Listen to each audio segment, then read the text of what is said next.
जितनी अधिक रात्रि होगी, जितनी नीरवता होगी, बांसुरी का स्वर उतना ही अधिक दिव्य वातावरण को मधुमय बना देता है।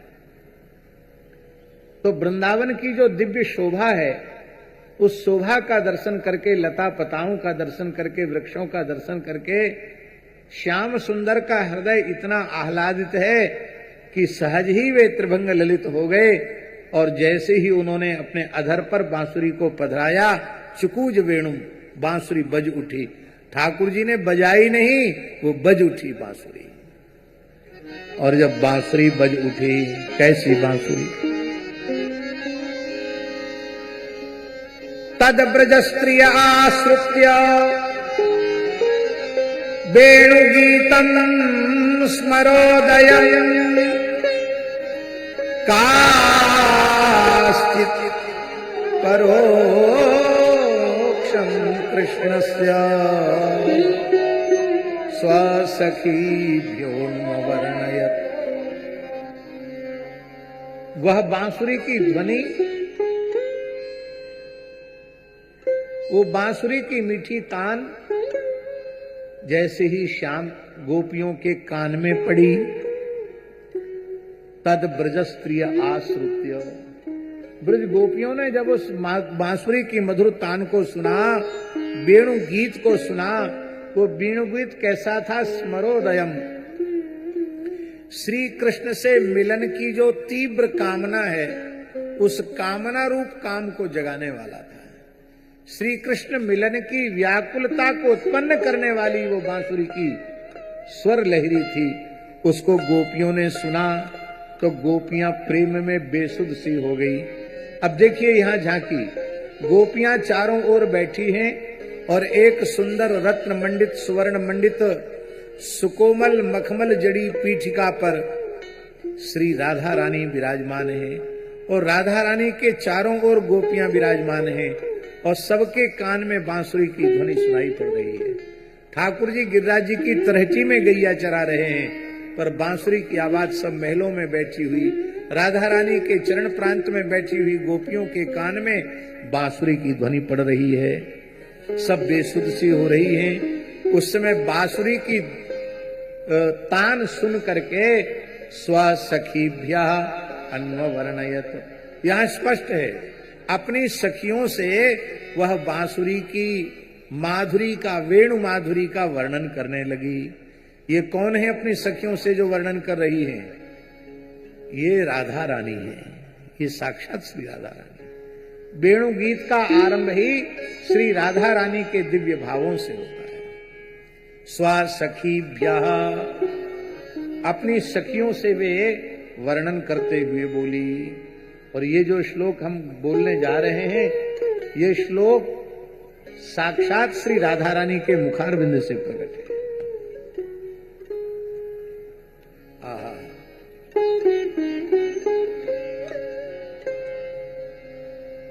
यद्यपि गोपियां उस वेणु माधुरी का वर्णन करनी चाहती थी, कृष्ण लीलाओं का वर्णन करना चाहती थी, लेकिन नाशकन स्मर वेगेन, कृष्ण प्राप्ति की कामना इतनी अधिक चित्त को व्याकुल बना रही है कि उसके कारण वे विक्षिप्त जैसी हो गई हैं, वे बोल नहीं सकती हैं, उनके कंठ अवरुद्ध हो गए हैं। और उस भाव समाधि में डूबी हुई गोपियों से राधा रानी अपनी सखी ललिता, विशाखा, रंग देवी, सुदेवी, चित्रा, तुंग विद्या आदि सखियों से कह रही हैं, अरे सखी देखो तो सही, हमारे प्राण जीवन धन श्याम सुंदर कितने सुंदर हैं।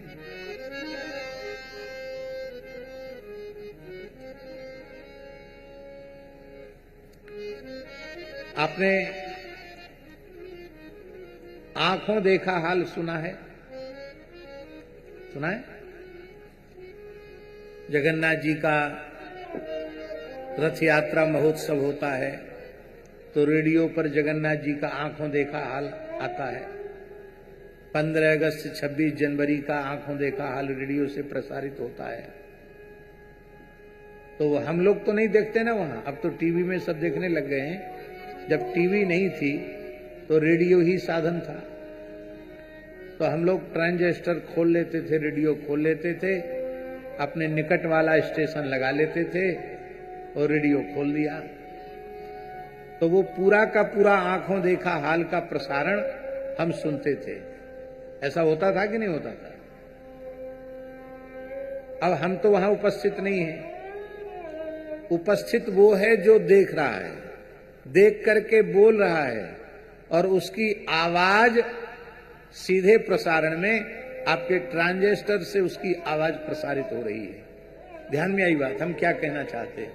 हम ये कहना चाहते हैं कि ठाकुर जी गैया चरा रहे हैं गिरिराज जी की तलहटी में, और वहीं बांसुरी बज रही है, और राधा रानी अपने महल में सखियों के बीच में विराजमान है, लेकिन वो दृश्य की दूरी दूरी नहीं रह गई, वो आंखों देखा जैसा हाल देख रही हैं। अर्थात उनके जो भावमय देह हैं वे वस्तुतः भगवान श्री कृष्ण के निकट पहुंच चुके हैं, और अपने भावमय दिव्य देह से अपने प्राण जीवन धन की झांकी का दर्शन कर रही हैं, वेणु माधुरी का श्रवण कर रही हैं, और उस भावमय देह से जो देख रही हैं वो इस यंत्र के समान उस भाव का प्रसारण इस देह के माध्यम से हो रहा है। जैसे हमारा ट्रांजिस्टर बजने लग जाता है और हम उसको सुनते हैं, ऐसी गोपियों के देह से वो भाव प्रकट हो रहे हैं। ये राधा रानी का भाव है। अरे सखियों देखो तो सही, हमारे प्रियतम कितने सुंदर लग रहे हैं। ये श्लोक तो आप सबको याद जरूर होगा, और नहीं होगा तो होना चाहिए, क्योंकि श्लोक साक्षात मादनाख्य महाभाव का स्वरूप जो श्री राधा रानी है उनके श्री मुख से निर्गत ये श्लोक है। श्री चैतन्य महाप्रभु के संबंध में श्रवण किया जाता है कि वे जब इस श्लोक का श्रवण करते थे तो गंभीर मूर्छा में चले जाते थे। प्रछन्न भक्त पुंडरीक के पास जब श्री गौरहरि ने अपने पार्षदों को भेजा और उन्होंने जब यही श्लोक गायन किया तो प्रछन्न भक्त पुंडरीक भी मूर्छित होकर के गिर गए थे। ये ऐसा अद्भुत रसमय भाव है। बरहा पीडम नटवर बपुः कर्णयो कर्णिकारम बिभ्रदवास कनक कपिशम वैजयंती चमाला रंध्रा वेणो रधर सुधया पूरयन् गोप वृंदै वृंदारण्यम स्वपद रमणम प्राविश गीत कीर्ति।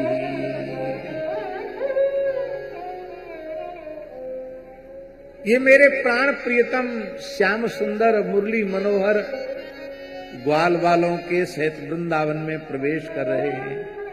ग्वाल वाल उनके यश का, उनकी कीर्ति का गान कर रहे हैं। उस समय ये मेरे प्रियतम कितने सुंदर लग रहे हैं। बरहा पीडम, उनके सिर पर मयूर पिच्छ का मुकुट है। ये मयूर पिच्छ का मुकुट क्यों है? ये मयूर एक बहुत विलक्षण प्राणी है भगवान की सृष्टि का। ये काम विकार से शून्य है। मोर में, मयूर में काम विकार नहीं होता। तब आप कहेंगे मयूर में काम विकार नहीं होता तो उसकी जो वंश वृद्धि है वो कैसे होती है? तो हमारे यहां ग्रंथों में ऐसा लिखा है कि मयूर गर्भाधान नहीं करता। मयूर जब नृत्य करने लग जाता है और उस समय मयूरी उसके टपकते हुए आंसुओं को अपनी चोंच में भर के पी जाती है और जितने आंसू उसके पेट में चले जाते हैं उतने ही अंडे वो जन्म देती है। इस तरह से मयूरी गर्भिणी होती है और वो बच्चों को देती है। कभी सुनी ये बात? भगवान यह कह रहे हैं मानो कि तुम सर्वथा विकार शून्य होकर तो देखो, हम तुम्हें संसार में पड़ा नहीं रहने देंगे, हम अपने मुकुट का आभूषण तुम्हें बना लेंगे। पर तुम काम विकार से शून्य होकर के तो देखो। एक भाव। दूसरा भाव, भगवान श्याम सुंदर की लीला में कहीं विकार का प्रवेश नहीं है, क्योंकि वह स्वयं निर्विकार पर ब्रह्म है, विकार उनमें नहीं। हमारे वृंदावन के महान रसिक आचार्यों में अनन्य रसिक नृपति श्री स्वामी हरिदास जी की परंपरा के तृतीय आचार्य चरण श्री स्वामी बिहारिन देव जी ने कहा, हमरे नित्य किशोर अजन्मा, हमरे नित्य किशोर अजन्मा। ये नित्य किशोर है, जन्म नहीं होता इनका, ये जन्म लेना ये इनकी लीला है। वस्तुतः ये अजन्मा है, क्योंकि नित्य वृंदावन है, नित्य विहार है और नित्य लीला है। जब नित्य विहार और नित्य लीला है तो जन्म लेने की क्या आवश्यकता? हमरे नित्य किशोर अजन्मा, हमरे नित्य किशोर अजन्मा।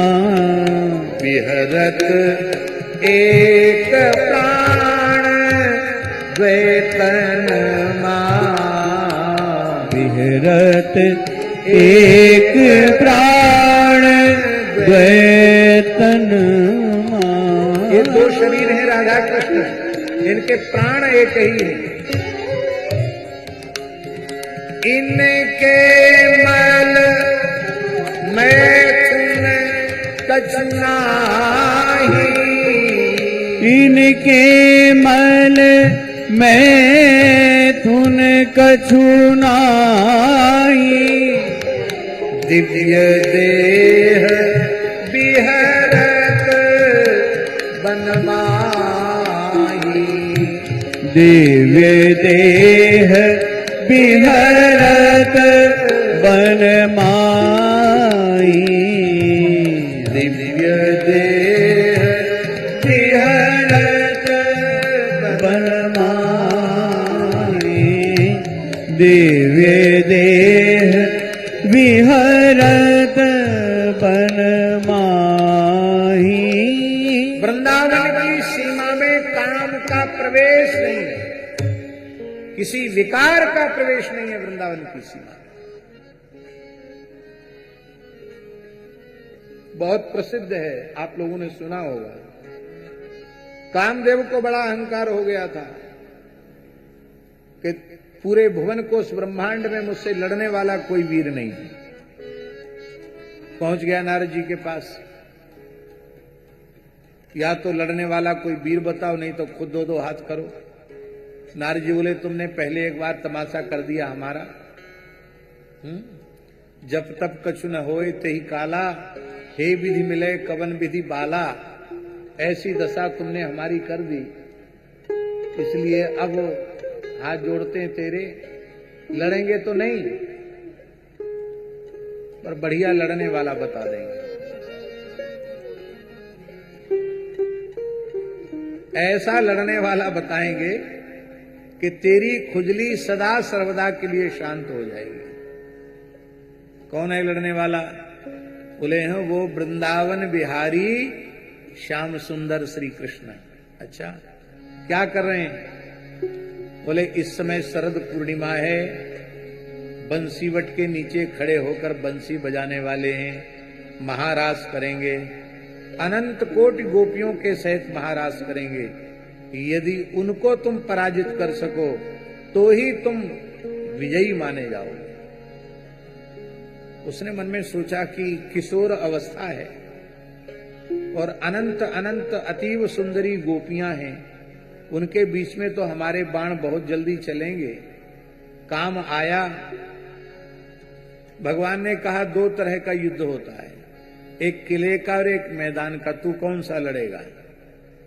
बोले किले का युद्ध तो यह है कि मैं समाधि लगाकर बैठ जाऊं और तू अपने पंचवाणों का प्रयोग कर, फिर भी मेरा चित्त क्षुब्ध न हो तो समझना मैंने किले की लड़ाई जीत ली। और मैदान की लड़ाई ये है कि बीणा मुरज मृदंग आदि दिव्य वाद्य बजेंगे, अपूर्व सुंदरियां व्रजांगनाएं और साक्षात श्री राधा रानी मेरे साथ नृत्य करेंगी, रास विलास करेंगी और तुम अपनी संपूर्ण शक्तियों का प्रयोग करना, काम वाणों का प्रयोग करना, फिर भी किसी के भी चित्त में विकार पैदा न हो तो समझना मैदान की लड़ाई जीत ली। कामदेव बोला किले की लड़ाई तो हमने बहुत जीती है, कितने महात्माओं की समाधि भंग की है, शंकर जी की भी समाधि भंग कर दी। मैदान की लड़ाई अब तक नहीं लड़ी है, मैदान की लड़ाई लड़ूंगा। भगवान ने कहा तो तैयार हो जा। बोले हम तो तैयार ही हैं, हमारे धनुष पर प्रत्यंचा चढ़ी हुई है, 5 बार हमने ले रखे, तुम तैयार हो जाओ। ठाकुर जी बोले भाई तैयार भयो।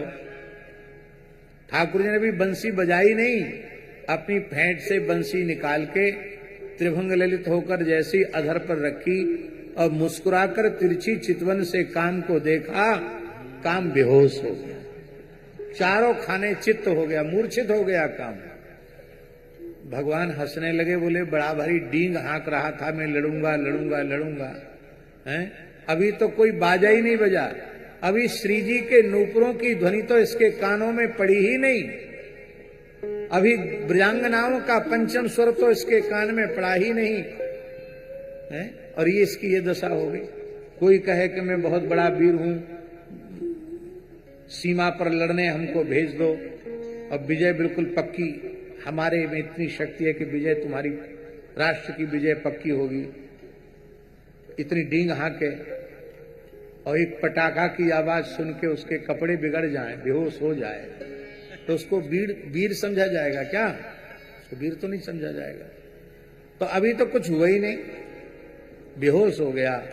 भगवान ने कामदेव की टांग पकड़ी और उसको घुमाकर वृंदावन की सीमा के बाहर फेंक दिया। वृंदावन की सीमा में कोई विकार नहीं। आप लोग कहेंगे हम तो वृंदावन में रहते हैं, हमको वहां क्रोध भी आता है, काम भी आता है, लोभ भी आता, मोह भी आता है। भैया तुम बाहर से तो वृंदावन में रह रहे हो, लेकिन अभी भीतर वाले वृंदावन में तुम्हारा प्रवेश नहीं है।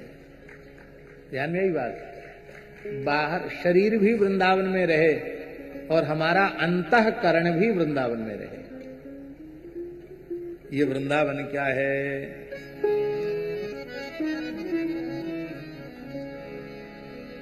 हमारो वृंदावन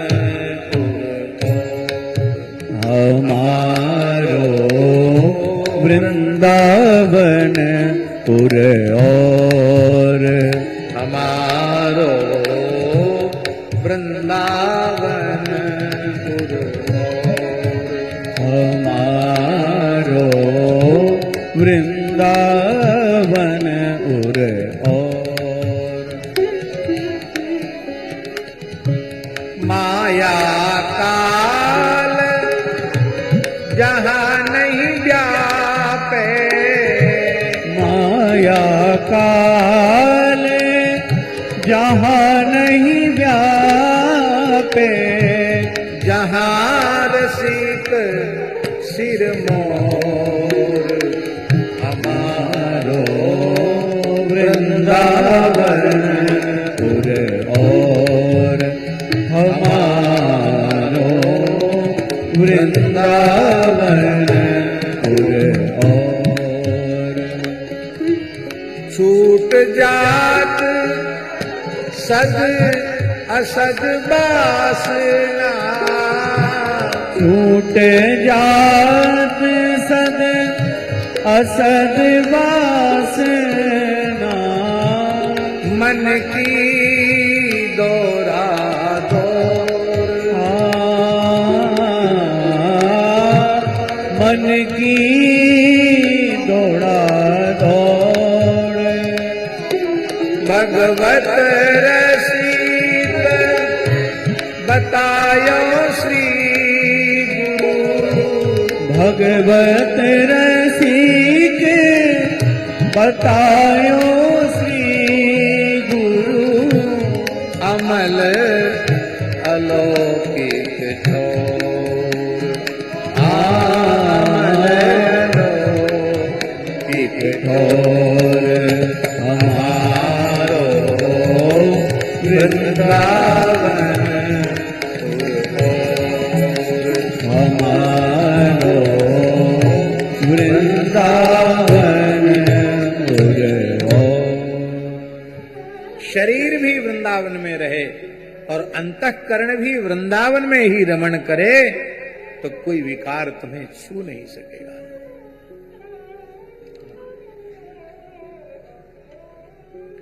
ये मयूर वही मयूर है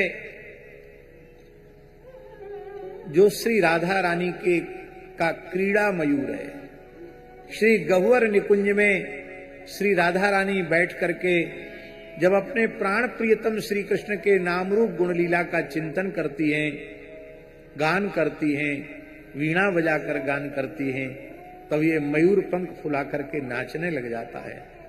जब बहुत अधिक व्यथित होती हैं तब यह मयूर श्री राधा रानी का संदेश लेकर के श्याम सुंदर के निकट पहुंचता है और श्याम सुंदर की दशा देख करके उनके मुखारविंद से श्री राधा नाम रूप गुण लीला का कीर्तन सुनकर आनंदित होकर नाच उठता है।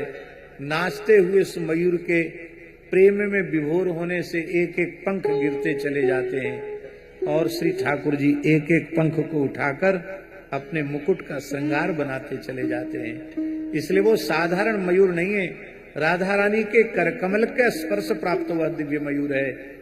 ऐसा वह राधा कृष्ण का क्रीड़ा मयूर, उस मयूर के पिछ के सुंदर मुकुट धारण किए हुए वरहा पीडम, और कैसे हैं नटवर बपुहु, आहा वरहा पीडम नटवर बपुहु, नटवर बपू, उनका जो बपू है श्रीअंग है वह नटवर है। नटेशु वरह नटवरह, जो नटों में सबसे श्रेष्ठ है। नट किसको कहते जानते हैं? मंच पर अपनी कला को प्रस्तुत करने के लिए जो सज धज करके उपस्थित होता है और अपने हाव भाव से दर्शकों के चित्त वित्त की चोरी कर लेता है, उसको नट कहते हैं। यह ब्रजमंडल श्याम सुंदर का लीला मंच है और इस मंच के नटवर श्री कृष्ण ही हैं। ये सहज सुंदर हैं, कोटि कोटि कंदर्प दर्प दलन करने वाला इनका स्वरूप है। और ये नटेशु वरह क्यों है? बोले कोई भी नट इनकी समता नहीं कर सकता। नटों में सबसे बड़े कौन है? ये गायन वादन नृत्य करने वाले, कला दिखाने वालों में सबसे बड़े कौन है? कौन है? शिवजी। नटराज राज नमो नमः। नटराज राज हैं भगवान शिव। और नटराज राज भगवान शिव भी जब इनको काली के फणों पर तांडव नृत्य करते हुए देखते हैं तो भगवान शिव भी अपना सर्वस्व इनके चरणों में न्यौछावर कर देते हैं। इसलिए नटवर बपु। दूसरा भाव है नट माने शिव और बर माने दुल्हा। ये इतने सुंदर हैं कि इनके रास विहारी स्वरूप का दर्शन जब शिवजी करते हैं तो वे भी गोपी बन जाते हैं। कर्पूर आंगी, कर्पूर गौरांगी, त्रिलोचना गोपी बन करके गोपीश्वर बनकर के गोपीश्वर महादेव के रूप में भगवान के रास में प्रस्तुत हो जाते हैं और अपने दुल्हा के भाव से, कांत भाव से श्री कृष्ण का वर्ण कर लेते हैं। इसलिए नट माने शिव और बर माने कांत दुल्हा। इनका बपू इतना सुंदर है कि शिवजी भी परम आसक्त होकर के इनको गोपी रूप में अपने कांत के रूप में वर्ण कर लेते हैं।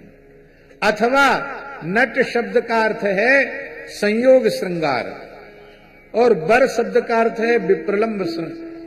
नट शब्द का अर्थ है विप्रलंब श्रृंगार और बर शब्द का अर्थ है संयोग श्रृंगार। इनके श्रीअंग में संयोग और विप्रलंब दोनों एक साथ उपस्थित हैं। ऐसा नटवर बपुहु। और कैसे हैं बोले कर्णयो कर्णिकारम।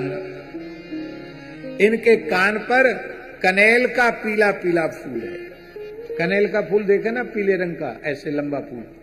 वो होता भी ऐसा है कि कान पर रख लो तो गिरता नहीं है। कर्णयो कर्णिकारम, कानों पर कनेल का फूल। कर्णयो द्विवचन है और कर्णिकारम एक वचन है। ये भी तो कहा जा सकता था कर्णयो कर्णिकारौ। कोई छंद भंग नहीं था, कुछ नहीं था, बढ़िया था। दोनों कानों पर कनेल का फूल है, पर कर्णयो द्विवचन कहा, कर्णिकारम एक वचन कहा। इसका मतलब एक ही कनेल का फूल है। कभी इस कान पर रख लेते हैं और कभी इस कान पर रख लेते हैं। ये ऐसा क्यों करते हैं? श्री जीव गोस्वामी जी महाराज ने कहा है, एतत् श्री कृष्ण संकेत, श्री कृष्ण से संकेत पुष्पम। ये श्री कृष्ण का संकेत पुष्प है। कदाचित दक्षिण करणे विदधाति, कदाचित वाम करणे। कभी दाहिने कान पर रख लेते हैं, कभी बाएं कान पर। क्यों रखते हैं? क्योंकि ये गोपियों को संकेत करते हैं। प्रातःकाल जब श्री कृष्ण गैया चराने के लिए तैयार होते हैं, उस समय असंख्य ब्रज गोपियां नंद महल में आ जाती हैं और विरह से व्याकुल हो जाती हैं। अब शाम को लौट के भगवान आवेंगे, तब तक इनका दर्शन किए बिना हम कैसे जी पाएंगी। वे अपने विरह कातर नेत्रों से श्याम सुंदर से पूछती हैं। अब वहां नंद बाबा हैं, यशोदा मैया हैं, दाऊ दादा हैं, ग्वाल बाल हैं। उनके सामने खुलकर बातचीत तो हो नहीं सकती। रोते हुए अपनी डबडबाई हुई आंखों से श्याम सुंदर से पूछती हैं कि आपका दर्शन कैसे होगा, सो आप बताओ। क्योंकि यदि हमने बीच में आपका दर्शन नहीं किया तो हम तो मर जाएंगे, हम जीवित नहीं रह पाएंगे। अब ठाकुर जी भी सबके सामने कैसे बोलें? तो श्री ठाकुर जी क्या करते हैं, फूल हाथ में लेते हैं, ऐसे उसकी ओर मुस्कुरा मुस्कुरा कर देखते हैं, मानो गोपियों को संकेत करते हैं तुम्हारा मन ही सुमन है और तुम्हारा मन रूपी जो सुमन है, पुष्प है, वो संसार में नहीं है, वो तो मेरे पास है। चिंता मत करो। इधर गैया चराने जाना है तो इस कान पर रख लेते हैं, और इस दिशा में गैया चराने जाना है तो इस कान पर रख लेते हैं। गोपियों को पता चल जाता है कि भगवान आज इस ओर गैया चराने जावेंगे, तो चलो सखी वहां जाइए जहां बसत ब्रजराज, गोरस बेचत हरि मिले एक पंथ द्वय का। उसी दिशा में गोपियां और दूध दही बेचने के लिए चलती हैं। कर्णयो कर्णिकारम। महाराज जी ऐसा भी महापुरुषों ने वर्णन किया है कि गोपी दूध दही बेचने तो चली है, लेकिन श्याम सुंदर में चित्त उसका इस प्रकार से लग गया कि दधी को नाम बिसर गई ग्वालिन, ले ले रो कोई श्याम सलोना। अरे दही ल्योरी दही, दूध ल्योरी दूध, ये कहना भूल करके अरे कोई श्याम सुंदर ल्योरी श्याम सुंदर, अरे कोई मदन मोहन ल्योरी मदन मोहन, ऐसा कहने लगी। इस भाव का स्मरण श्री संत मलुकदास जी ने भी किया है।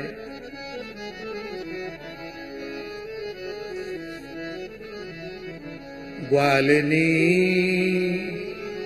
रांची हरि के रंग, ग्वालिनी रांची हरि के रंग, ग्वालिनी रांची हरि के रंग। देह सुरती सब बीसरी,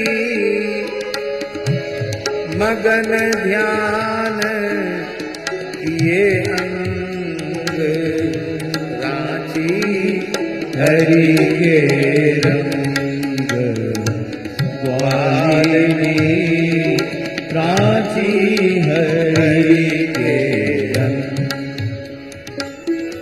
प्रेम मगन ग्वालिन भई, प्रेम मगन ग्वालिन भई। हरि को रूप निहार, हरि को रूप निहार, इत उत पे फिरी आई के, इत उत पे आई के, फिर आवे नंद दुआर, फिर आवे नंद दुआर, ग्वालिनी रांची हरि के रंग, ग्वालिनी रांची हरि के रंग। प्रेम मगन ग्वालिन भई, हरि को रूप निहार। इत उठते फिर आए के फिर आवे नंद द्वार। वो अपने घर का रास्ता भूल गई, इधर उधर भटक कर फिर नंद महल के सामने आ जाती है। एक सखी समझ गई है प्रेम में पागल हो गई है। बोले तो जाना कहाँ है? बोले जाना तो मुझे अपने घर है। तो घर क्यों नहीं जाती? बोले मैं घर का रास्ता भूल गई हूं। अब केवल नंद महल और नंद नंदन हमारे ध्यान में है, और नंद महल में तो नंद नंदन दिखते नहीं, मैं क्या करूं? बोले तू मेरे साथ चल, मटकी ले ले सिर पर, दूध दही बेचने के बहाने मेरे साथ चल, वहां श्याम सुंदर का दर्शन हो जाएगा। अब उस प्रेम विह्वला गोपी की दशा क्या है? निशिबासर चितवत चलत, निशिबासर चितवत चलत, करे न चित्ते ध्यान, करे न चित्ते ध्यान, डोले दधी मटकी लिए, डोले दधी मटकी लिए, बोले ले ले कान, बोले ले ले कान लो, श्याम सुंदर लो। ग्वालिनी रांची हरि के रंग, ग्वालिनी रांची हरि के रंग। प्रेम कथा अति अटपटी, कैसे कही जा,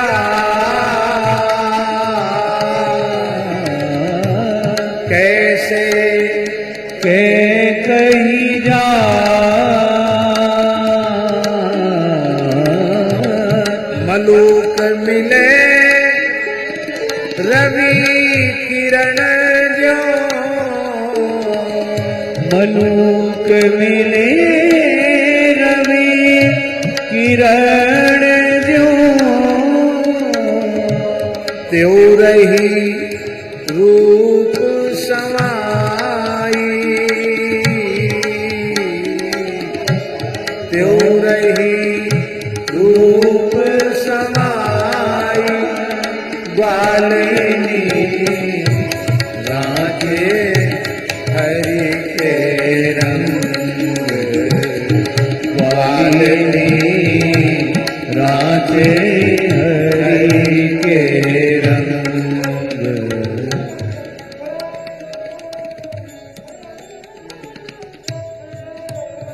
तो कर्णयो कर्णिकारम, और कैसा बिभ्रद वासः कनक कपिशम, सजल नील मेघ के समान अंग कांति है, उस पर सुनहला पीतांबर बहुत शोभायमान हो रहा है, और कंठ में वैजयंती माला है। ये वैजयंती माला क्या है? 5 प्रकार के पुष्पों से गूंथी हुई माला ही वैजयंती माला है।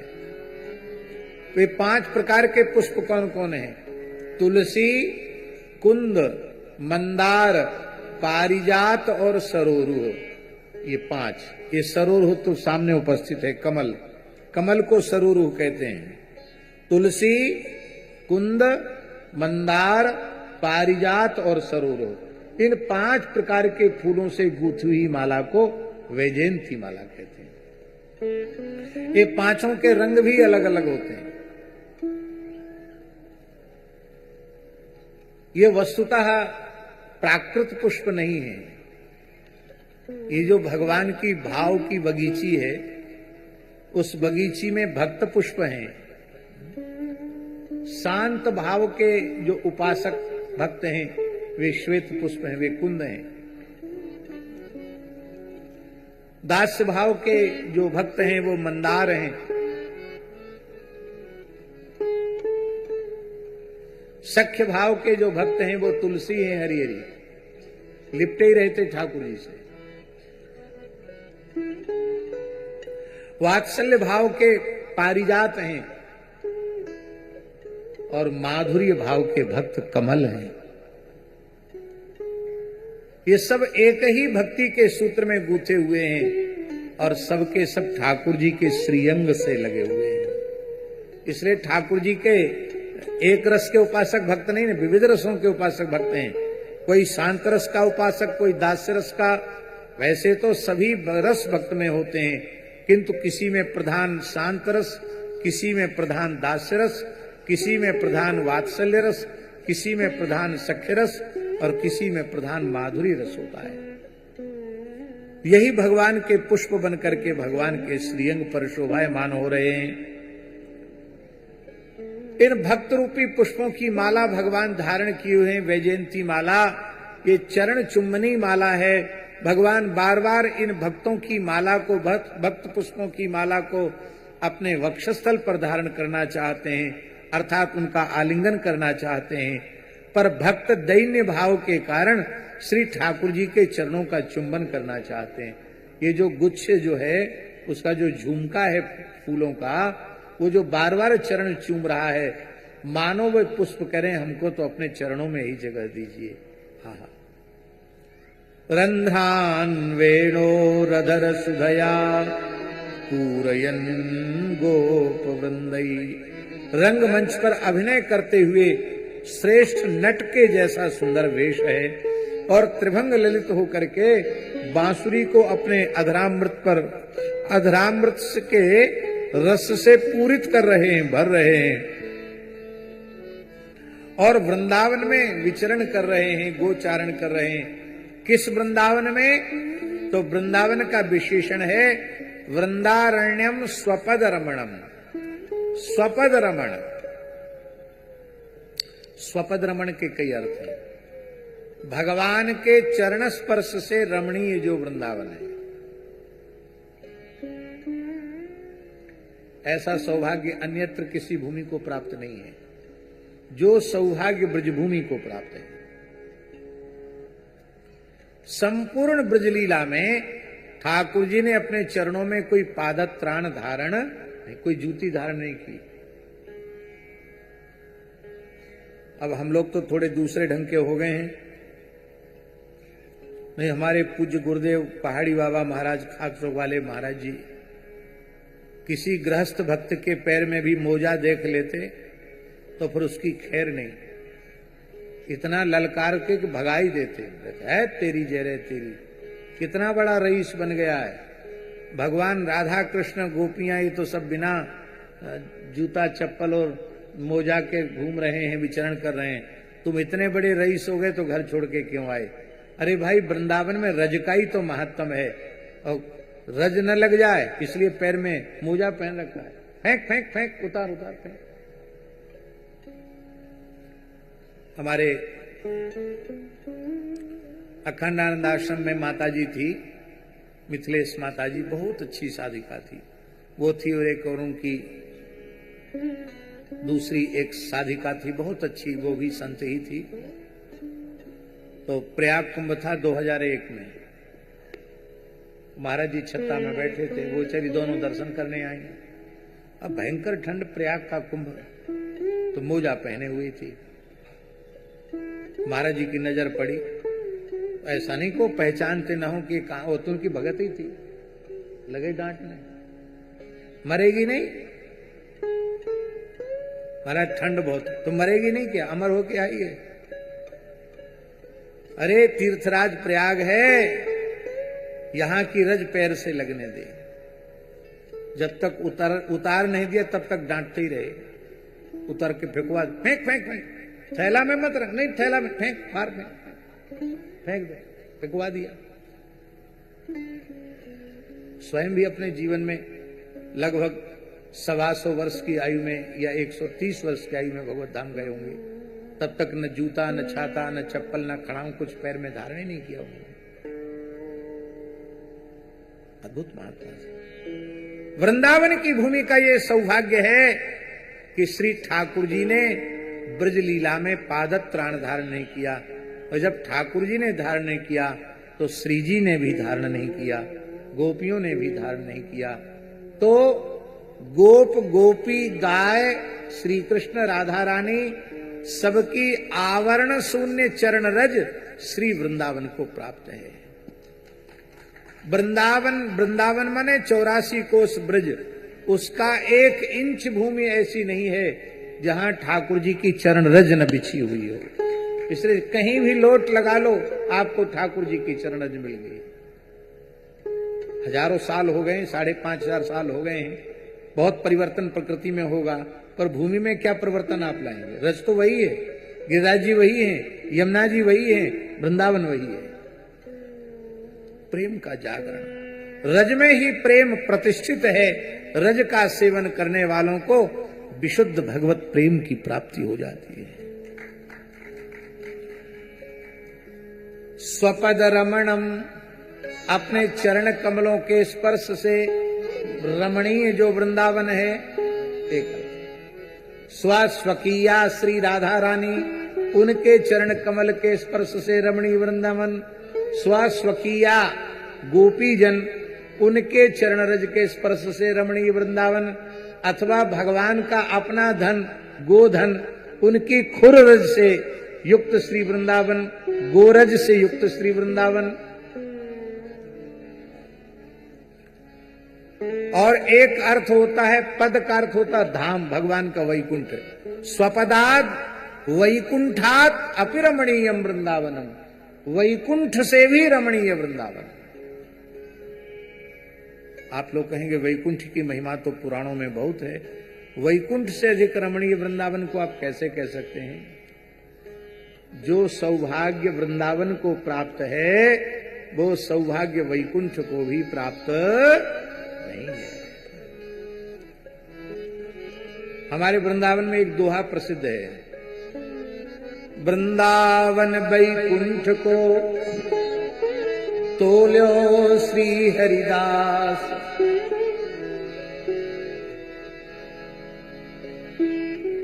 भारी सो भूपर रहो, हल्को गयो आकाश। जब तराजू पर कोई चीज आप तोलते हैं तो जो वजनदार होती वो नीचे रह जाती, जो हल्की होती ऊपर चली जाती। कहते वैकुंठ हल्का हो गया वृंदावन की महिमा के आगे, इसलिए वृंदावन इस धरती पर प्रतिष्ठित है। धन्य है वृंदावन। जो वैकुंठ श्रेष्ठ है, पर वैकुंठ में गोचारण लीला नहीं हो रही है, वैकुंठ में माखन चोरी लीला नहीं हो रही है, वैकुंठ में महारास क्रीड़ा नहीं हो रही है। वो ऐश्वर्यमय धाम है, और ये वृंदावन भगवान का दिव्य माधुर्यमय धाम है। इसलिए वैकुंठ से वेदिक रमणीय वृंदावन। वैकुंठ को बिना आवरण के चरण तल के स्पर्श का सौभाग्य प्राप्त नहीं है, पर वृंदावन की भूमि को आवरण शून्य चरण तल का स्पर्श प्राप्त है।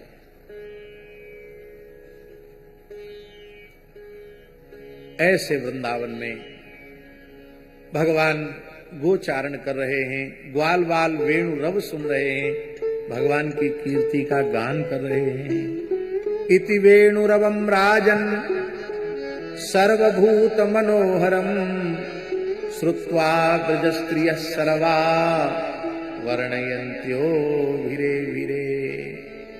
सुखदेव जी बड़ी विचित्र बात कह रहे हैं कि हे राजन परीक्षित, ये जो भगवान की बांसुरी की जो ध्वनि है ना, वो कैसी है? सर्वभूत मनोहरम, संपूर्ण भूतों का मन चुराने वाली। ध्यान दें, यहां सर्व प्राणी मनोहरम नहीं है, सर्वभूत मनोहरम। भूत का अर्थ है केवल चेतन प्रकृति नहीं, जड़ प्रकृति को भी अपनी ओर आकृष्ट करने वाला ये बंसी का स्वर है। पृथ्वी जल तेज वायु आकाश, इनको भी अपनी ओर आकृष्ट करने वाली ये बंसी है।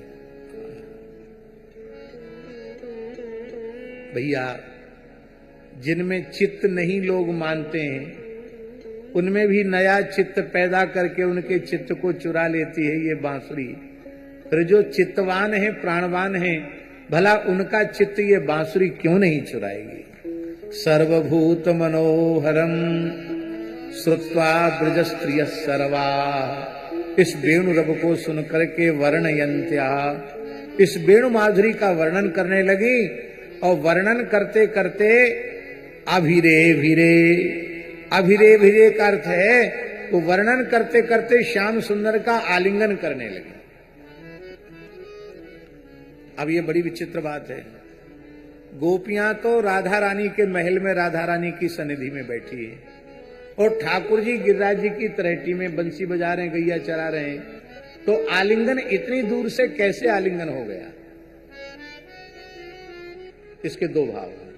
एक भाव तो यह है कि अभी हम पहले कह चुके हैं, क्या कह चुके, कि गोपियों के देह घर पर हैं, वो अपने भावमय दिव्य देह से ठाकुर जी के निकट पहुंच गई, तो भावमय दिव्य देह से ठाकुर जी का आलिंगन करने लगी। एक भाव। दूसरा भाव ये है कि उनकी वृत्ति इतनी अधिक कृष्णमयी हो गई कि उनको कृष्ण के अतिरिक्त दूसरा कुछ भी दिखाई देना बंद हो गया। इसलिए एक गोपी को दूसरी गोपी गोपी के रूप में नहीं दिखाई पड़ती, उसे कृष्ण के रूप में ही दिखाई पड़ती है, और वो कृष्ण मानकर उसका आलिंगन करती है। तो गोपियां परस्पर एक दूसरे को कृष्ण के रूप में देख करके आलिंगन करने लगी। वर्णयन्त्यो भिरे भिरे, वर्णयन्त्यो भिरे भिरे। गोप्य ऊचुः अक्षणवता फलमिदं न परं विदामः। सख्यः पशूननु विवे सयतोर्वयस्यै वक्त्रं ब्रजेश सुतयो रनुवेणुदुष्टम् यैर्वा निपीतमनुरक्त कटाक्षमोक्षम्।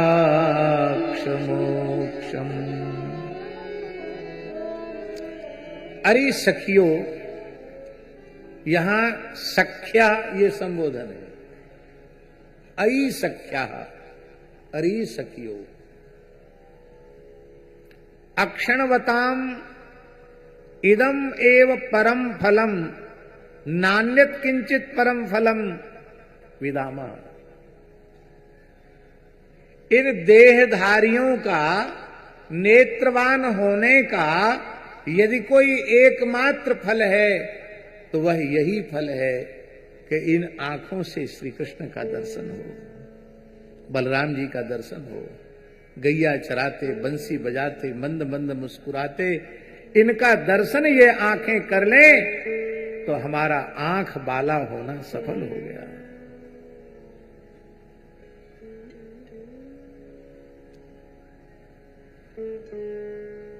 इन इंद्रियों में, हमारी जितनी इंद्रियां हैं, उन इंद्रियों में सबसे अधिक खतरनाक घातक इंद्रिय है दृगिंद्रिय। आंखें सबसे अधिक खतरनाक है।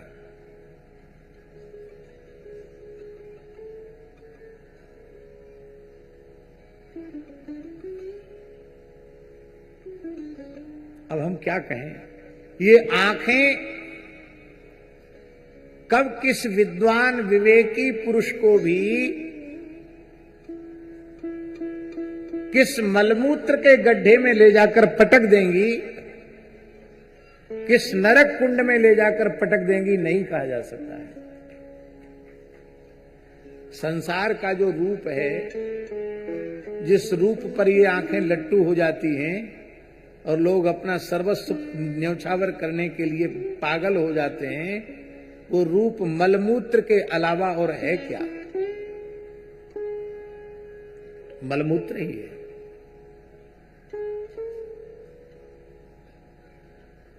यदि इन आंखों से श्री कृष्ण दर्शन नहीं हुआ तो ये आंखें तुम्हें बर्बाद कर देंगी। और हमारे इतने जन्म जो व्यर्थ गए हैं, इसका कारण भी ये आंखें हैं। ये कहीं न कहीं लग गई, कहीं न कहीं अटक गई, इसलिए हम भटक गए।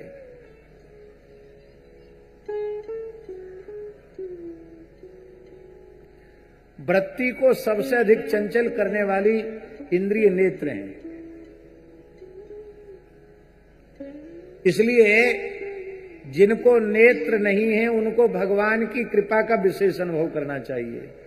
इसलिए अनुभव करना चाहिए कि भगवान ने हमको अंतर्मुखता सहजी दे दी। बाहर की दुनिया देखेंगे नहीं तो भीतर वाले अपने ठाकुर जी से बातचीत करेंगे। मेरे प्यारे मोहना, नैन झाप तो ही ले, ना मैं देखूं और को तो ना तो ही देखन दे।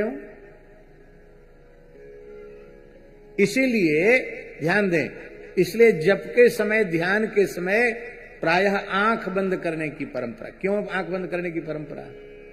कि आंखें ज्यादा भटकाएंगी। बहुत से लोग कहते हैं कि महाराज जी जप में मन नहीं लगता, मन बहुत बदमाशी करता है, इधर उधर भटकता है। वैसे चाहे भले ही थोड़ी देर शांत रह जाए, माला हाथ में लेती तूफान शुरू।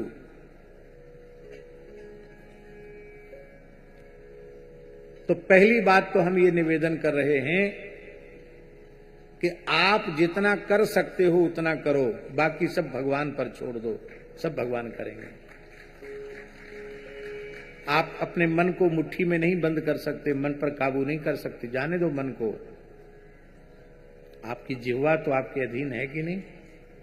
आप केवल हरिनाम करो, स्वाद आवे ना आवे, मन लगे या न लगे, मन भटकता हो भटकने दो, लेकिन तुम नाम करते चले जाओ, नाम करते चले जाओ, नाम करते चले जाओ। जिस क्षण नाम का स्वाद जिह्वा को मिल जाएगा, मन का भटकना अपने आप बंद हो जाएगा। इसलिए चिंता मत करो। एक बात तो यह है। दूसरा साधन, अनुभूत साधन हम आपको बता रहे हैं। अनुभूत माने हमारे जैसे लोगों का अनुभूत नहीं, महापुरुषों के द्वारा अनुभव किया हुआ साधन। जब आप नाम जप करने बैठे या मंत्र जप करने बैठे तो भीतर से नाम का श्रवण करें, श्रवण करते हुए जप करें। आपकी होठ नहीं हिलते, जिह्वा नहीं हिलती, फिर भी भीतर से कुछ उच्चारण होता तो भीतर के कान से आप सुनते हैं उस बात को कि नहीं सुनते? आप मंत्र का श्रवण करते हुए जप का अभ्यास करें। फिर मंत्र के प्रतिपाद्य देवता का ध्यान करें, मंत्र का श्रवण पूर्वक जप करें और उपास्य इष्ट स्वरूप का ध्यान करें। थोड़े दिन कठिनाई होगी, लेकिन इसके बाद ऐसा मन लग जाएगा कि फिर आपका मन हटेगा ही नहीं। फिर ये समस्या सदा के लिए समाप्त हो जाएगी कि मन नहीं लगता। अरे भाई, मन इनको छोड़कर लगेगा और कहां? मन लगता तो इनमें ही है, भगवान में ही मन लगता है। संसार में मन लगता होता तो सारी समस्या का समाधान हो गया होता। संसार में मन लगता कहां है? जाता है और वहां से अतृप्त होकर फिर लौटकर आ जाता है। पर जिन भाग्यशाली जीवों का मन श्री कृष्ण में लग गया, फिर लौटकर संसार में कभी आता नहीं है। तो जहां लगने के बाद लौटकर ना आवे, वही मन का लगना माना जाएगा। इसलिए मन मनमोहन को दे देना चाहिए, भगवान में लगा देना चाहिए। तो आंखों का सबसे बड़ा फल यही है कि आंख भर के बंसी बजाते, गैया चराते श्याम सुंदर का दर्शन ये आंखें करें। और यदि इन आंखों से दर्शन नहीं होता तो भक्तमाल के टीकाकार श्री प्रियादास जी ने इन आंखों को भूत कहा। क्या कहा? भूत। दृग भूत से छुड़ाए दिए। श्री बिल्व मंगल जी महाराज 7वीं 8वीं शताब्दी में हुए। बिल्व मंगल जी महाराज रसिक संतों में सबसे पुराना काल इन्हीं का है, जिनका ग्रंथ कृष्ण करणामृत है। श्री बिल्व मंगल जी महाराज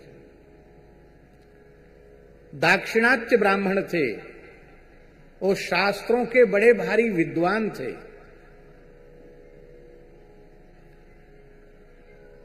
न्याय व्याकरण वेदांत आदि विषयों के जितने प्रकांड पंडित थे,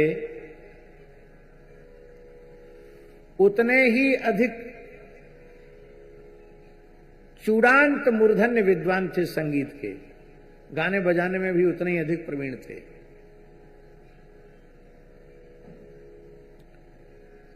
और बड़े पवित्र आत्मा वेदज्ञ ब्राह्मण थे। त्रिकाल संध्या करने वाले, अग्निहोत्र करने वाले, एकदम वैदिक चर्या से जीवन जीने वाले।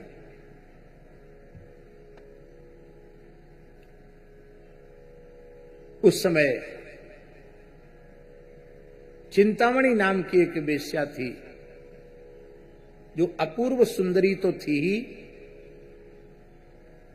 संगीत विद्या उसकी बड़ी अद्भुत थी। तो प्रायः संगीत वालों में यह होता है कि अरे भाई वहां चलो सुन के आओ, देखो क्या गाते हैं। जिस समय पूज्य पंडित श्री जसराज जी थे, वृंदावन में कभी उनका आगमन होता था तो संगीत के प्रेमी आधी रात को भी उनका गायन हो तो सुनने के लिए चले जाते थे।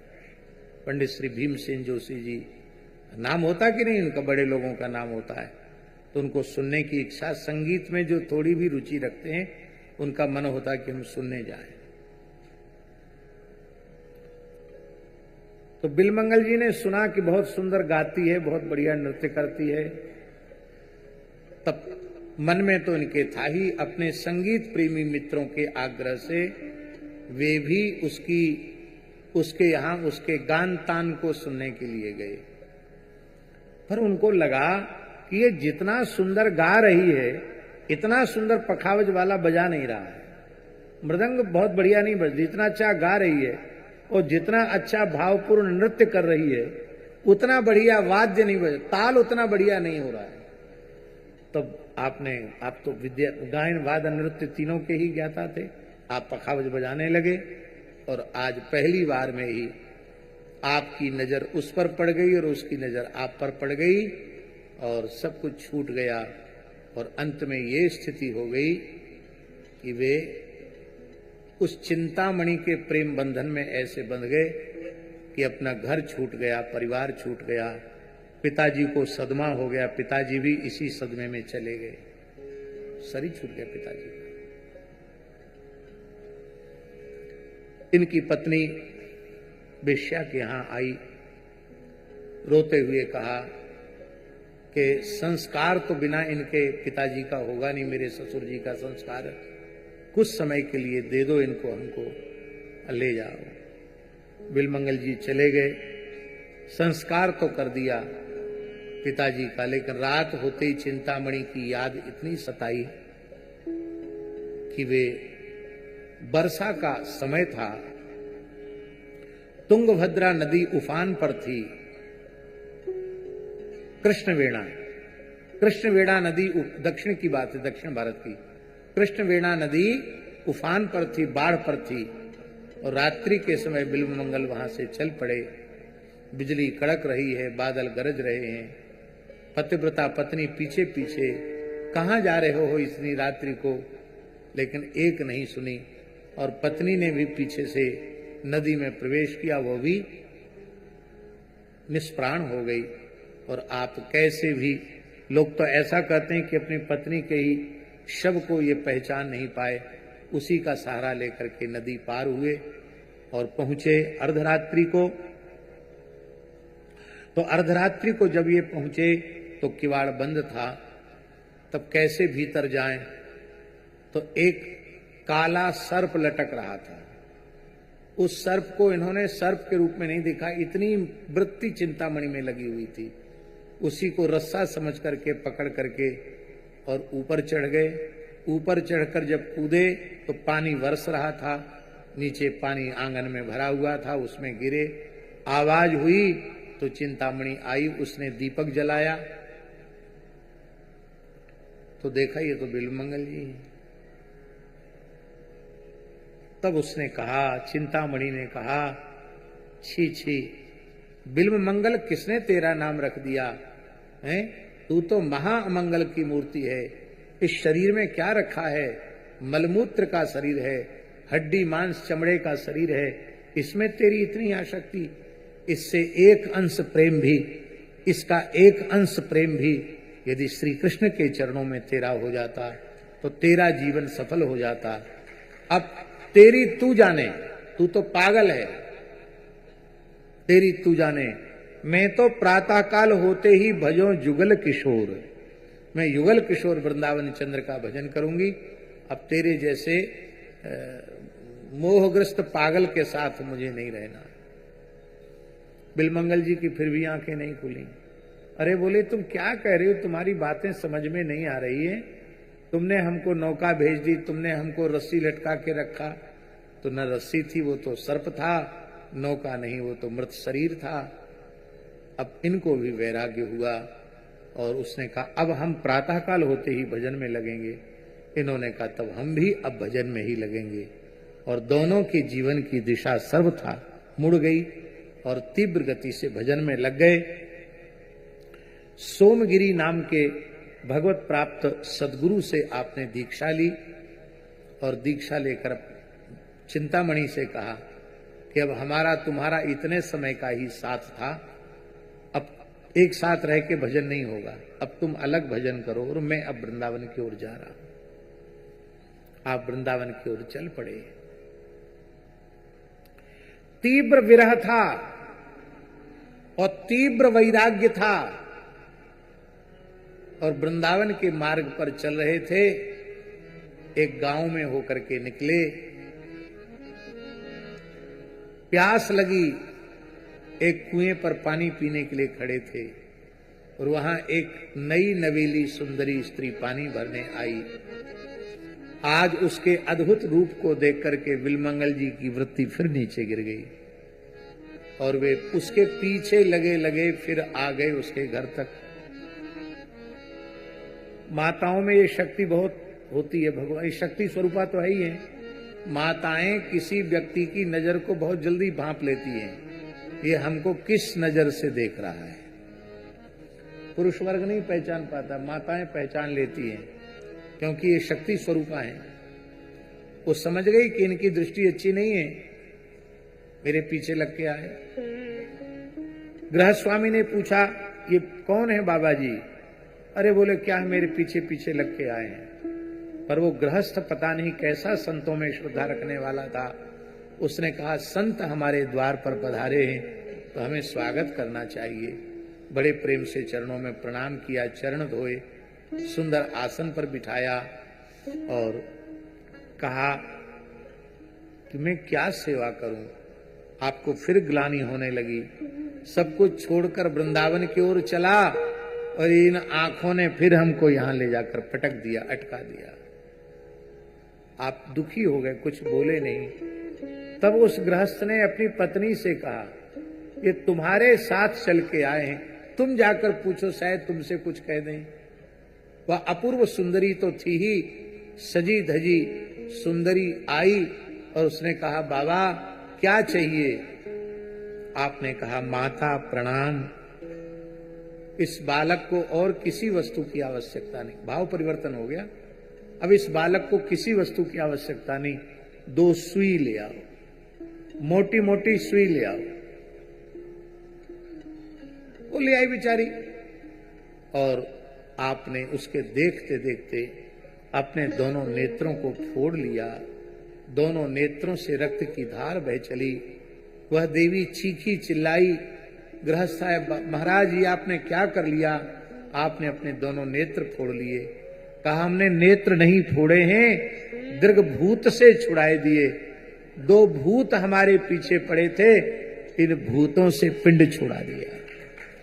एक भूत किसी के पीछे पड़ जाए पर देखो क्या हालत होती है। मेहंदीपुर बालाजी में चौकी देनी पड़ती है और यहाँ गुजरात में कष्टभंजन देव हैं, कहाँ हैं, सहारनपुर में चौकी देनी पड़ती है। अथवा इस समय बागेश्वर बाबा के यहाँ बहुत भूत प्रेत वालों की भीड़ है, वहाँ भी हाजिरी देनी पड़ती है। जाना पड़ेगा भाई, इस तरह की बीमारी होगी तो जाना पड़ेगा, जहाँ इलाज होता वहाँ जाना पड़ेगा।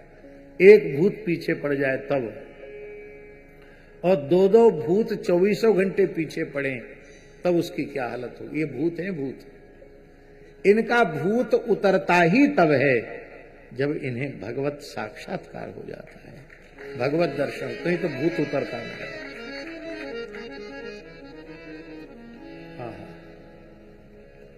गृहस्थ ने कहा, महाराज आप रुकिए। बोले, आपके यहां आकर मुझे सच्ची आंखें मिली हैं, अब हम यहां रुकेंगे नहीं। चल पड़े। अब नेत्रहीन व्यक्ति को कोई न कोई सहारा तो चाहिए, कैसे उसको मार्ग दिखाई पड़ेगा? तब श्री कृष्ण स्वयं ही एक ग्वाल के वेश में आए। बाबा कहां जाना है? भैया हमें वृंदावन जाना है। तो लाओ हम तुम्हारी लकुट पकड़ लेते हैं। चल पड़े। नूपुरों की ध्वनि सुनकर, मीठी वाणी सुनकर, श्रीअंग की दिव्य सुगंध सुन करके बिलमंगल जी को समझ में आ गया, ये दूसरा कोई ग्वारिया नहीं है, ये ग्वारिया गोपाल है।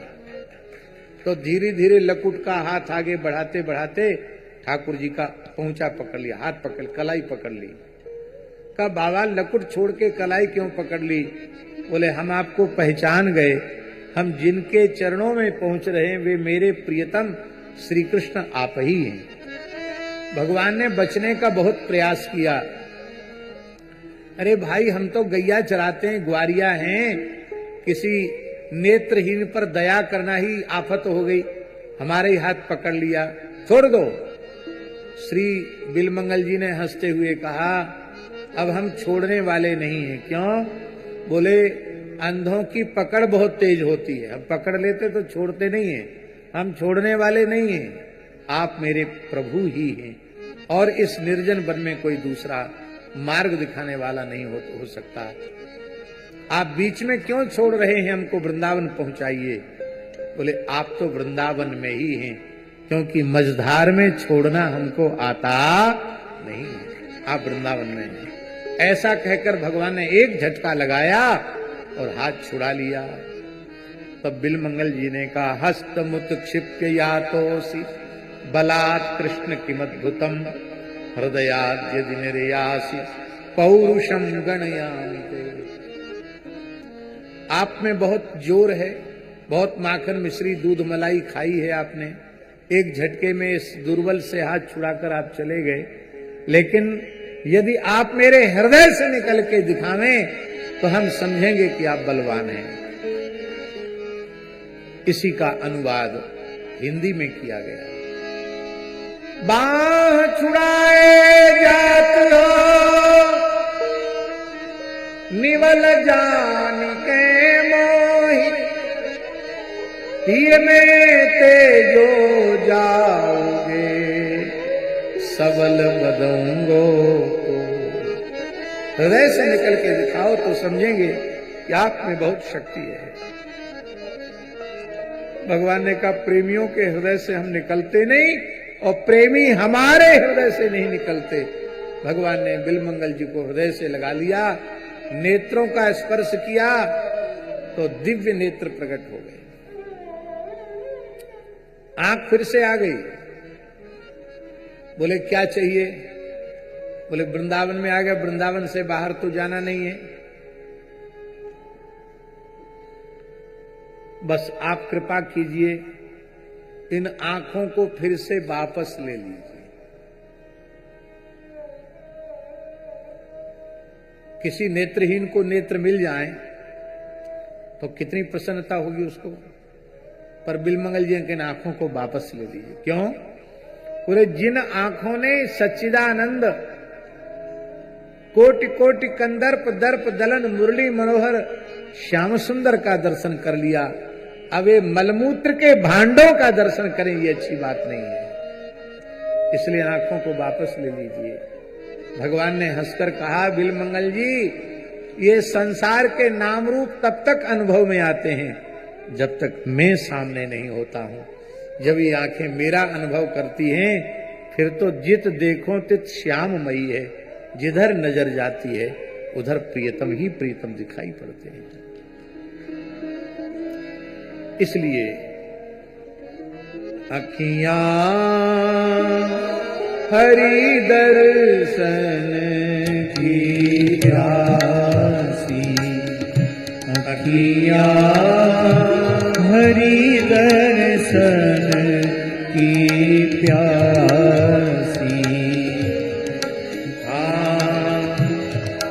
देखो चाहत कमल नयन को, निस दिन रहेगा सी।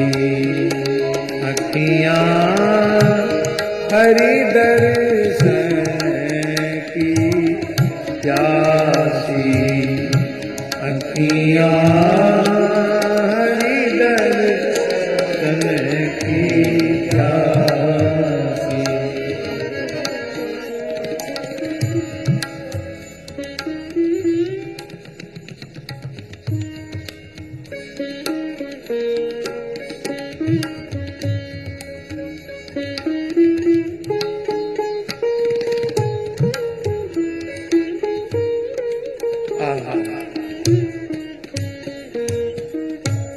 दर्शन को नैना तपे, बचन सुनन को कान, मिलवे को हीरा तपे, जिय के जीवन प्राण।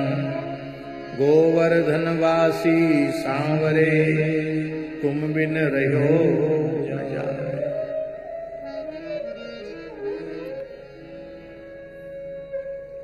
ये कैसे हो हमारे जीवन में? इसके कई साधन हैं। पहला साधन है आहार शुद्धि।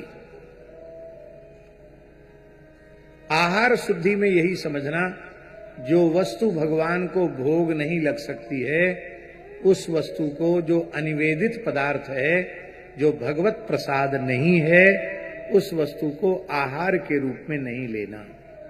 ये पहली शर्त है। क्योंकि आहार की शुद्धि से चित्त की शुद्धि होती है। आहार पर नियंत्रण, और हमें अत्यंत शुद्ध सात्विक पवित्र आहार यदि कोई देने वाला प्राणी भगवान की सृष्टि में है तो वह है सर्वदेवमयी, सर्ववेदमयी, सर्वतीर्थमयी पूज्या गौ माता, जो हमें पवित्र आहार देती है। गो कृषि अन्न और गो दुग्धान्न गव्य, इनको लेकर के और आप अपना जीवन का निर्वाह करें। ये आहार शुद्धि बहुत जरूरी है। आहार शुद्धि के बिना बात नहीं बनती।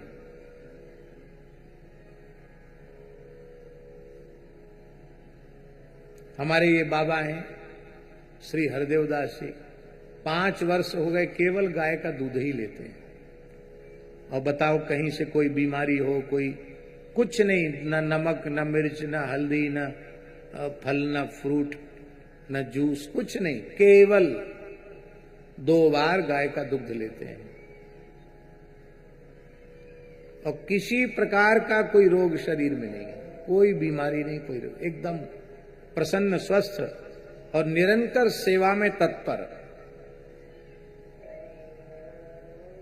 लोग कहते हैं क्या अकेले दूध पीने से क्या काम चलेगा?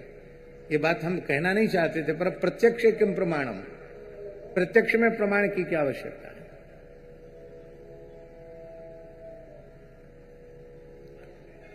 है? हाँ, और एकादशी तो निर्जल।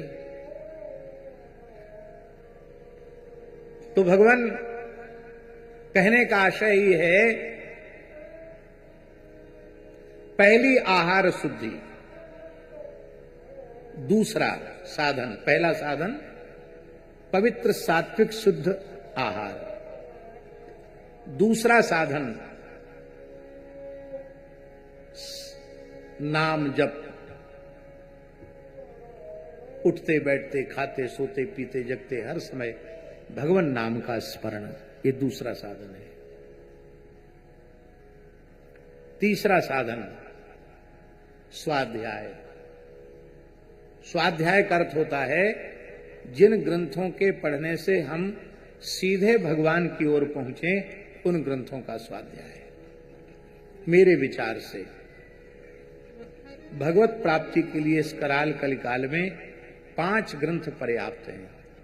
श्रीमद् भागवत, श्रीमद् भगवद गीता, श्री रामचरितमानस, श्री भक्तमाल और श्री विनय पत्रिका। ये 5 ग्रंथ पर्याप्त हैं। ये आपको बिल्कुल सीधे ठाकुर जी के चरणों में ले जाएंगे, आपको कहीं अटकने भटकने नहीं देंगे। आप किसी मत पंथ संप्रदाय के हो, किसी जाति के हो, आप यदि भगवत प्राप्ति करना चाहते हो तो इन 5 ग्रंथों के स्वाध्याय का निश्चय कीजिए। इसके 2 प्रकार हैं। एक प्रकार तो यह है कि मान लो आपके पास समय नहीं है तो एक एक करके ग्रंथ ले लो। भागवत पूरा हो जाए तो गीता ले लो, गीता पूरी हो जाए तो भक्तमाल ले लो, भक्तमाल पूरी हो जाए तो विनय पत्रिका ले लो, विनय पत्रिका पूरी हो जाए तो रामचरितमानस ले लो। इस तरह से कर लो। पर 10-20 मिनट एक बार किसी ग्रंथ को जरूर पढ़ना। स्वाध्याय, पहला साधन आहार शुद्धि, दूसरा साधन स्वाध्याय, तीसरा साधन सत्संग। आप कहेंगे सत्संग कैसे मिलेगा?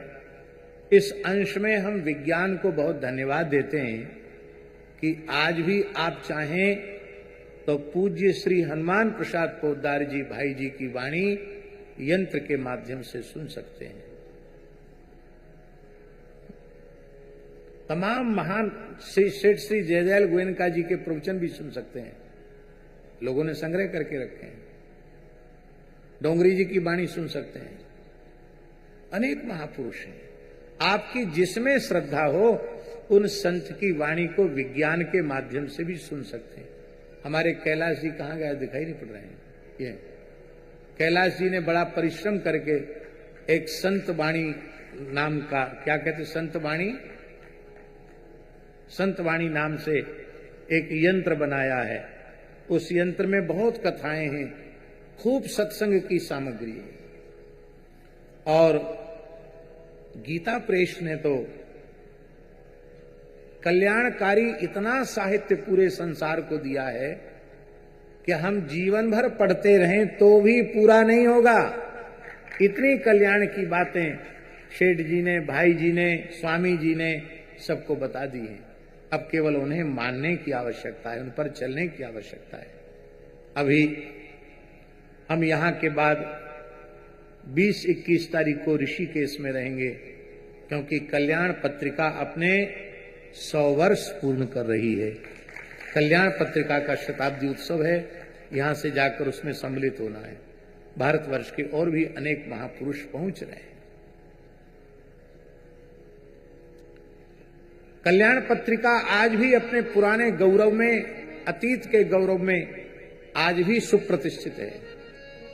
बहुत लाभ लोगों को, माने हम तो ये कहेंगे कि इस देश में जो कुछ धर्म सदाचार बचा है, इसमें गीता प्रेस की बहुत बड़ी महत्वपूर्ण भूमिका है। इन महापुरुषों ने बहुत कुछ हमको सत्संग के माध्यम से दिया है। और सबसे बड़ी बात है, किसी संप्रदाय का दुराग्रह नहीं है, मनुष्य मात्र के कल्याण की बात कही गई। इसलिए हम फिर से ये बात कह रहे हैं, कुछ ऐसी संस्थाएं भी पैदा हो गई हैं जो कहती गीता प्रेस का साहित्य मत पढ़ो।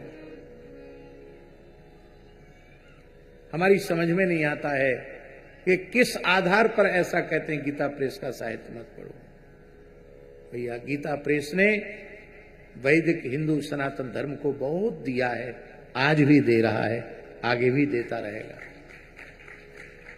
तो राम जी स्वाध्याय, पहला आहार शुद्धि, दूसरा स्वाध्याय, तीसरा सत्संग।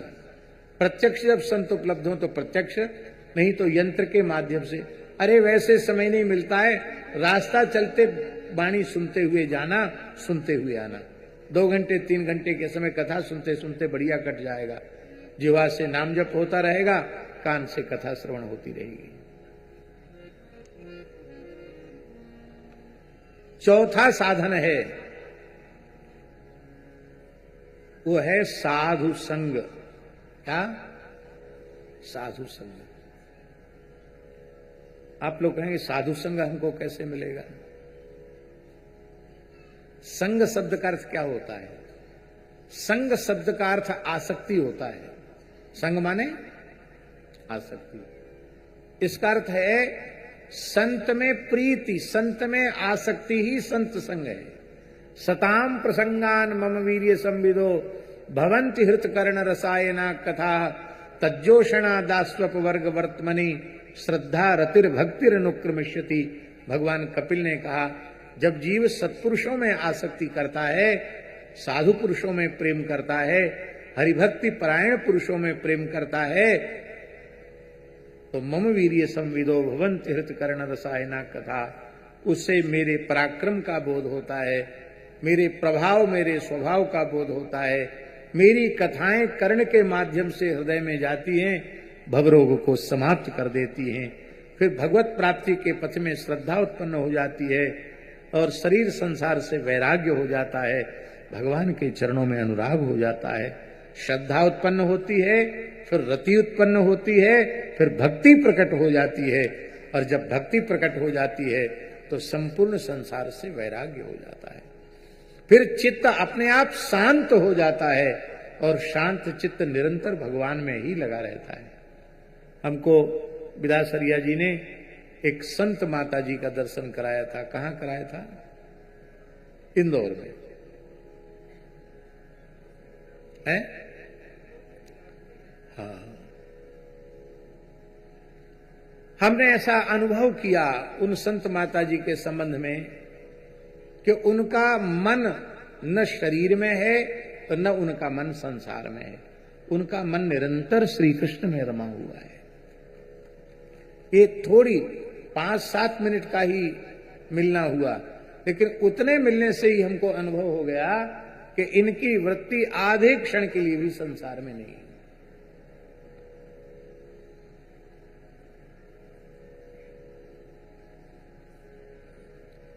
भक्त्या पुमान जात विराग इंद्रियात, जब वैराग्य हो जाता है शरीर संसार से, इंद्रियों का जो स्वाभाविक प्रवाह विषय की ओर जा रहा है वो जब रुक जाता है, चित्त शांत हो जाता है। उस शांत चित्त में युगल सरकार ही दर्शन देते हैं, उसमें संसार के नाम रूप नहीं रहते हैं। हाँ, साधु संग।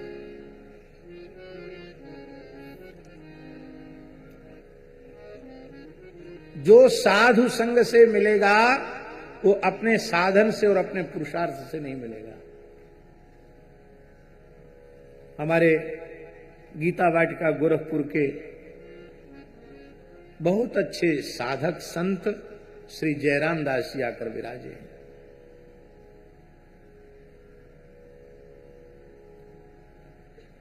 परम पूज्य श्री राधा बाबा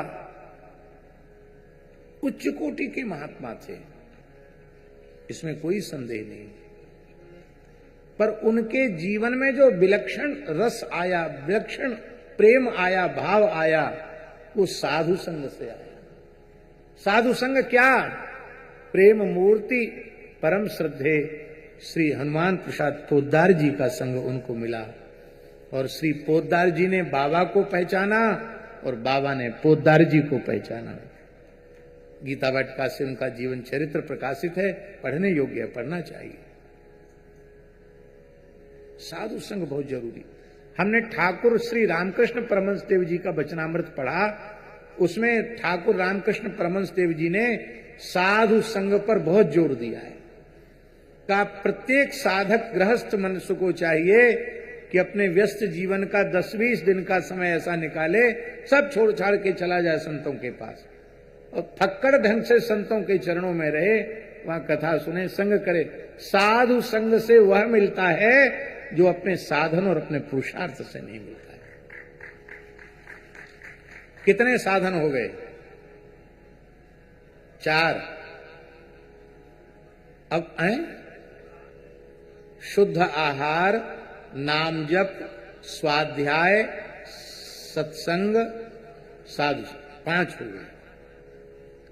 अब अंतिम बात बता रहे हैं, ये 5 आपने किए पर कुसंग का त्याग नहीं किया तो ये 5 साधन व्यर्थ हो जाएंगे।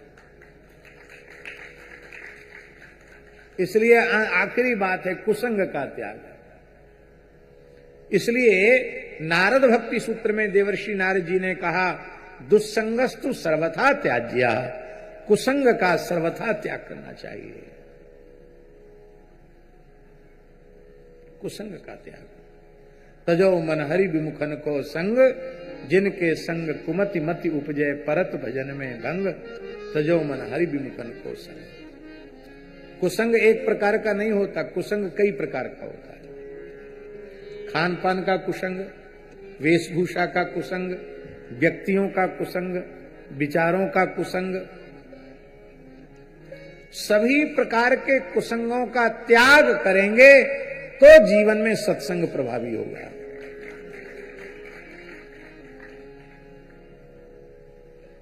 एक हमने देखे बहुत अच्छे कथा में प्रेम रखने वाले महात्मा, दक्षिण भारत का शरीर बहुत अच्छे, और हमने सुना कि वो मोबाइल में फिल्म देखने का बड़ा शौक उनको। तो हमसे किसी ने कहा कि सब जगह आपकी कथाओं में जाते हैं और ये देर से उठते हैं। हमने कि देर से क्यों उठते हैं? बोले रात को देखते हैं मोबाइल, इसलिए सवेरे देर से उठते हैं। तो मैं उनसे पूछा, कहा महाराज जी क्या करें, बहुत मन को समझाता हूं, पर जैसी रात होती है सोई मोबाइल पर हाथ चला जाता है, फिर कोई ना कोई सिनेमा। क्या करें, बचपन का अभ्यास छूटता नहीं। देर रात तक देखते हैं, फिर सो जाते हैं, फिर वही ऊटपटांग चीजें दिमाग में आती हैं। हम बहुत दुखी हैं, क्या करें? मोबाइल छोड़ दो। अरे बोले महाराज कितनी बार मोबाइल को नदी में फेंक दिया, कभी आग में डाल दिया, फिर थोड़ा पैसा आ जाता, फिर नया खरीद लेता हूं। और अब आपको पता चल गया है, अब मैं आपके निकट रहने लायक नहीं हूं, कह के चले गए, आज तक लौट के नहीं आए। शायद छूट गया होगा उनका, क्योंकि बहुत दुखी होकर के गए थे। माने कुसंग इतना बुरा होता है, उनका कोई निंदा के अर्थ में आप मत लेना, हम इसलिए कह रहे हैं कि इतना कुसंग चित्त में इतना प्रभावी होता है, व्यक्ति छोड़ नहीं पाता है। अच्छे भोले भाले महात्मा भी मोबाइल का कुसंग लग जाता है, उसको छोड़ नहीं पाता। अच्छी बुरी सब चीजें हैं, पर इसका सर्वोत्तम उपयोग जो आप कर सकते हो, रामचरितमानस सुन लो, संतों की वाणी सुन लो, कथा सुन लो, कीर्तन सुन लो, यहां तक तो ठीक है। अब दिन भर उसमें सिनेमा ही देखते रहो, ये तो बहुत बुरी बात है। उत्तम पक्ष तो ये है कि ये कुसंग का उपकरण अपने निकट रखना ही नहीं। कथनचित है तो फिर इतना विवेकपूर्ण उपयोग करो कि हम उसका दूसरा दुरुपयोग न करें, हम उसका उत्तम उपयोग ही करें। जब इस प्रकार से व्यक्ति साधन करता है, कितने समय में भगवत प्राप्ति की व्याकुलता जगेगी ये नहीं हम बता सकते। कपड़ा है, कम गंदा है तो थोड़ा साबुन लगा दो, 2-4 बार फुलक दो, ठीक हो जाएगा। और बहुत गंदा कपड़ा है, बहुत जिद्दी दाग पड़ गए हैं, तो उसको गर्म पानी में उबालना भी पड़ेगा, सोडा भी डालना पड़ेगा, मूंगरी से कूटना भी पड़ेगा, और 1 बार 2 बार नहीं, 2-3-4 बार में तब वो ठीक होगा, स्वच्छ होगा। हम लोगों के चित्त के ऊपर कितने जन्मों की विषय की कीचड़ जमी हुई है, ये 1-2 दिन में स्वच्छ होने वाली नहीं है। धैर्य पूर्वक ये साधन करते चले तो भगवत कृपा से, संत कृपा से, सदगुरु कृपा से ऐसा जीवन आपका बन जाएगा कि धीरे धीरे शरीर संसार से वैराग्य हो जाएगा, भगवान के चरणों में अनुराग हो जाएगा। तब दर्श बिन दूखन लागे नैन, शब्द सुनत मेरी छतियां कांपे, भई छिमासी रैन, दर्श बिन दूखन लागे नैन। ये स्थिति अपने आप आ जाएगी, और जब यह व्याकुलता आ जाएगी तो भगवत प्राप्ति में संदेह नहीं है। फिर शरीरवान होने का, देहधारी होने का, नेत्रवान होने का जो चरम फल है वो मिल जाएगा और जीवन धन्य हो जाएगा। ये करना क्या करें, हमें बड़ी पीड़ा हो रही है कहते समय, हम आपको तो समझा रहे हैं लेकिन हमारा स्वयं का जीवन वैसा नहीं है। हम भगवान से प्रार्थना करते हैं, गुरुजनों से, आचार्य वृंदों से प्रार्थना करते हैं कि जो हम वाणी से कह रहे हैं ऐसा हमारा जीवन बन जाए।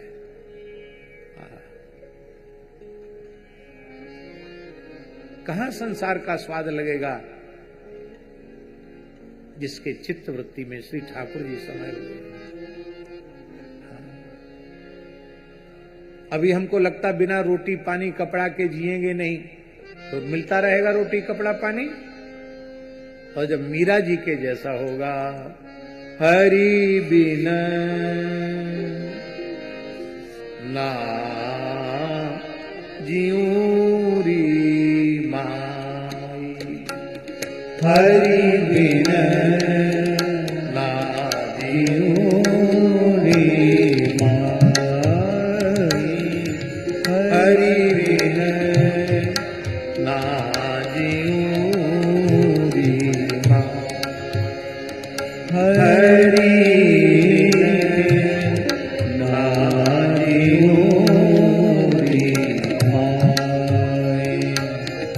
बिना हरि के जीवित नहीं रह सकते।